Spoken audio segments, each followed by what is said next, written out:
سلام دوستان، امیدوارم که حالتون خوب باشه. که میدونم حال هیچ کدوممون خوب نیست. من با یکی از دوستام حرف زدم که تونسته به استارلینک وصل بشه. میگن که وضعیت سقز، سنندج، بوکارم آباد آرومه. منظورم از آرومی نیست که دیگه مردم بیرون میرن، ولی میگن خدا رو شکر کشته یا اینو نداشتیم. اون چیزی که به من گفتن میگن آرومه، اوکیه. کرمانشاه خیلی شلوغه،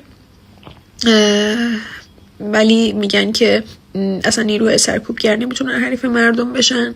انقدر زیادن که حتی قسمت اشر دست مردم افتاده.